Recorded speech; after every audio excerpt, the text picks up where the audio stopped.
Hey everybody, welcome back to another episode of the Joshua Bridwell Show. This is the podcast where we talk about your personal and professional growth, and I share stories, insights, and practical steps to help you grow. And today, I want to share something with you that's rather personal. Yesterday, around lunchtime, my grandfather on my dad's side passed away. And it was really great to see so many people that loved him show up to be there for my grandmother and for my family. And it just spoke highly of the character of who he is and the impact that he has. And that was something that we found as a family comforting, to know that so many people loved him and love and care about us, that they would be there for us. And so it really inspired me to talk to you about grief today and what that looks like. And so whether or not you've lost somebody, or if you know someone who is grieving, navigating this emotional journey can be very overwhelming, especially if you think that you're going through it alone. And so in this episode, we're going to explore how to support those who are grieving and provide insights on what helps during difficult times. And so to understand grief, we first have to define what grief is. And grief is an experience to loss. It's a reaction to loss. And a big misconception is that you can only grieve when you lose someone that you deeply care about. That's not true. You can grieve when you lose anything. So whether that is the loss of a loved one, or the end of a relationship, or even if there is a significant change in your life. It might be that you give up on a dream. Yes, you can grieve dreams. And when someone is going through grief, there are 5 stages that are traditionally observed as moving through the process. And those 5 stages of grief are denial, anger, bargaining, depression, and acceptance. And it is important to note that while these are 5 stages of grief, some people may not experience all of them. So, normal grief follows expected patterns after a loss. They flow smoothly through the 5 stages of grief. But then, you can also have complicated grief, where you grieve for longer periods of time. And then you have anticipatory grief, where you grieve a loss before it even happens. You start mentally preparing for someone to pass away, or you are mentally preparing for your dream not to pan out, or for a relationship to end. And disenfranchised grief is when when a loss is not publicly acknowledged or socially supported, such as the loss of a pet, or in some cases, a miscarriage. And it's really important to understand that the timeline for grief is not the same for each and every person. Everyone experiences grief differently, and there's no timeline for that healing process. It's important to normalize that some people may express their grief openly and others might keep it to themselves. I saw a lot of that happening yesterday. There were a lot of people that were open and they were sharing stories about my grandfather, and there were others that were sitting there rather quiet because that's what they needed in order to process what was going on. So, how can you support someone who is experiencing grief? First and foremost, active listening.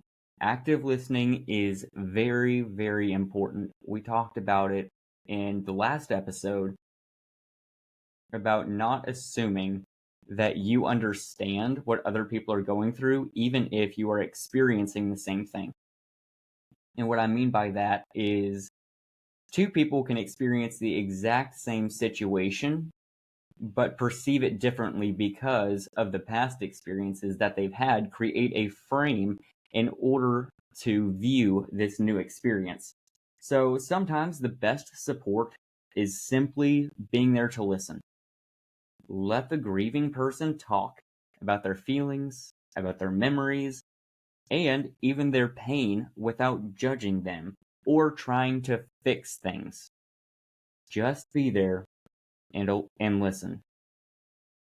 Also, you can do your own research on what it takes to help someone who is experiencing grief, but it's important to avoid cliches and harmful advice. So avoid saying things like they're in a better place or it was meant to be. Those can feel really dismissive, so instead say things that affirm that you care about them by saying, "Hey, I'm here for you," or "I'm so sorry that you are going through this," and provide practical support to them, because grieving can be really, really exhausting. If you have experienced grief, you understand this firsthand. If you have not experienced grief, please believe me whenever I say that it takes a lot out of you. It is very exhausting, and it's important to offer practical things that you can do to help the one that are grieving, such as cooking a meal, or simply running an errand for them, or even just sitting quietly and letting them talk and practice active listening. And you can also check in with them regularly. Grief does not end. We already talked about the timeline, how it's different for each person. Grief does not end at the end of the funeral or by the time that you sign the document that closes a business. Grief does not end at the funeral or even a month later. Continue checking in on them as they go through different stages of the healing process. And the last piece that I'm going to talk about as far as how to support someone who's grieving in this podcast specifically is respecting any and all boundaries that they set. It's very important for people who are grieving to set boundaries, and they're going through enough. They don't need you trying to push past those boundaries. Some people might need space or alone time, and that's okay. Don't force them to talk or be social, especially if they're not ready. Grief often involves cycles of wanting company and pushing people away, needing isolation. So, how can you support yourself while you're also supporting others? First, emotional boundaries. Supporting someone going through grief can be emotionally draining. It can be frustrating. And it's essential for you to check in with yourself and ensure that you're not taking on more than you can handle. If you can't take care of yourself, you cannot take care of other people. Hear me when I say you cannot take care of other people if you cannot care for yourself. Make sure that you're taking time to rest, recharge, and reassess the emotions that you're going through in life, whether you're grieving too or if you're just helping somebody else. Self-care is extremely important. And there's no shame at all in reaching out for help if needed. If grief becomes too overwhelming, encourage both yourself and the person grieving to seek help from a grief counselor, a therapist, or a support group. There are a whole bunch of different resources that are available for people that are going through grief. If you're looking for a counselor, you can go through BetterHelp. You can go through Psychology Today to find a counselor. Neither BetterHelp nor Psychology Today are paid sponsors of my material thus far. But those are resources that I have personally used in the past that have made a huge difference in the way that I process things and regulating my emotions, my thoughts, my behaviors, helping me get through periods of my life where I was highly anxious or depressed. There's no shame, regardless of what society says, what people that you surround yourself by say. There is no shame in reaching out for help if you need to.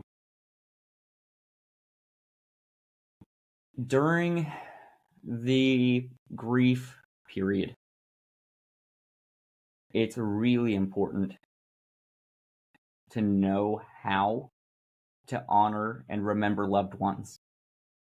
And there's no comprehensive list that I can make on a podcast that is going to cover every single situation for every single person. You know your loved ones best, but I'm going to give you a high overview of some of the things to keep in mind or things that you can do in order to honor and remember loved ones well. The first thing includes rituals and memorials. Creating rituals such as lighting a candle or journaling or even planting a tree in memory of a loved one can be a really meaningful way to cope with loss. You can create positive memories out of the grieving process through rituals and through memorials, ways of remembering who they were. And another great way of remembering who they were is sharing memories. Encourage people to share stories and memories about that loved one. But again, some people might not be ready to speak on it yet, and that's okay. You don't have to push. But it is okay to encourage people to share memories about the loved one. This not only keeps their memory alive, but it also helps the grieving person find comfort in happy moments. Look for the happy moments. And then remember anniversaries and special days. Be mindful that certain days, birthdays, anniversaries, holidays, may be very difficult for people that have experienced loss. Acknowledge these dates, and on these dates, check in for support.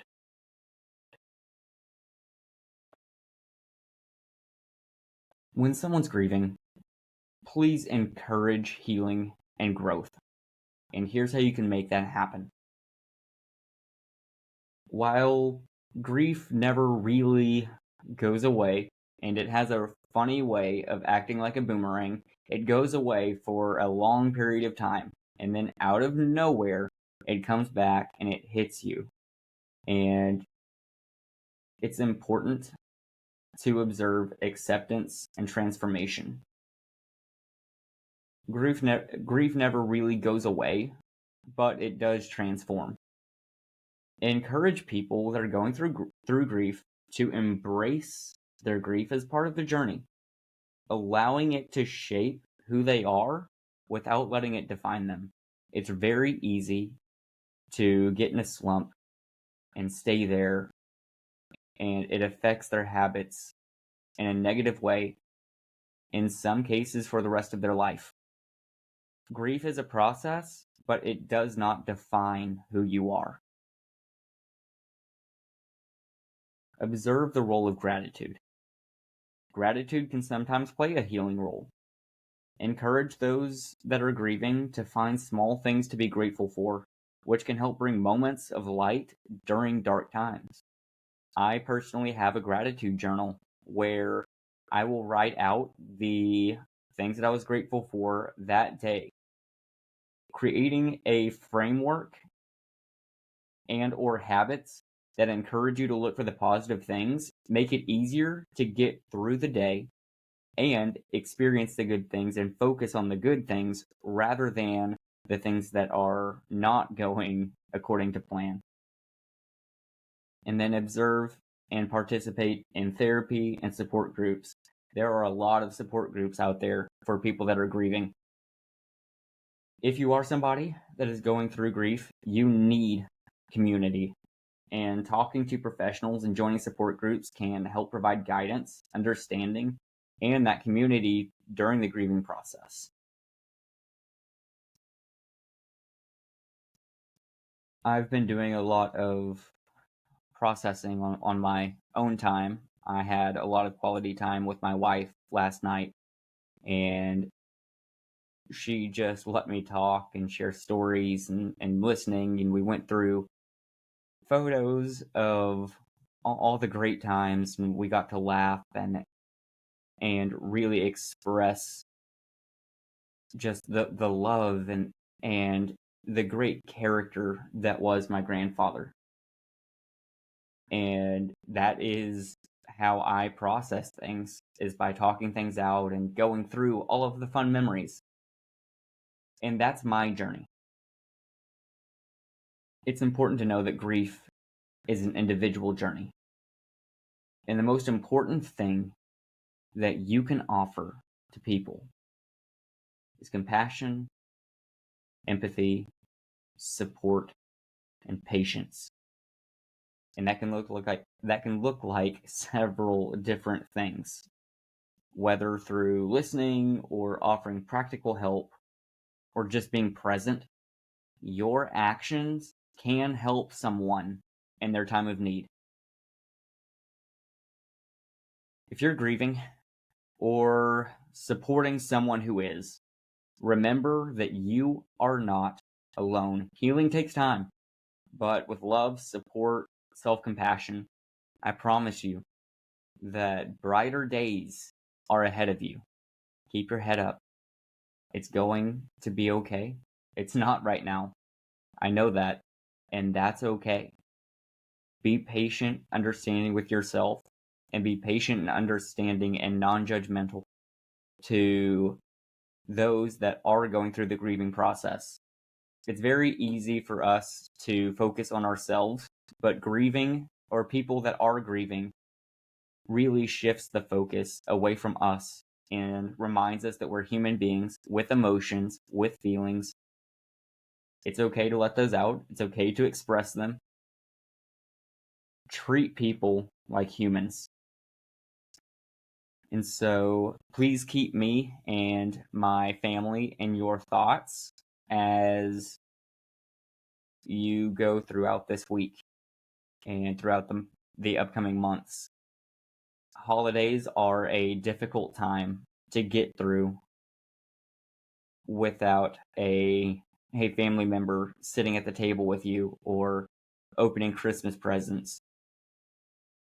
So as we go through this holiday season, please keep me, keep my family in your thoughts.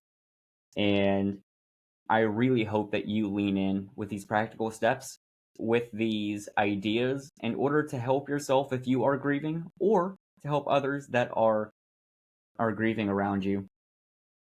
And so, if you have found this episode helpful, or know someone who could benefit from this, maybe they're grieving, or maybe they know someone who's grieving, it's never a bad time to share with somebody how to help people that are grieving or how to get through grief themselves. So if you found this episode helpful or know someone who could benefit from it, share it with them, please. And as always, if you have any thoughts or questions, you can reach out to me through the comment section on YouTube, or you can send an email to the Joshua Bridwell Show at gmail.com. I do read those. I take those to heart. So if you're somebody that's grieving and needs help getting through that, you can send an email and I can provide you some information, some next steps there. And please subscribe to this YouTube channel, download this podcast. That way you can stay in the loop for leadership information and learning how to grow personally and professionally, as well as being provided some practical steps to help you grow. Then please follow us on social media. Like I said, subscribe, share, download this podcast. And this has been another episode of the Joshua Bridwell Show. Thank you so much for tuning in. Catch you next time. Let's grow.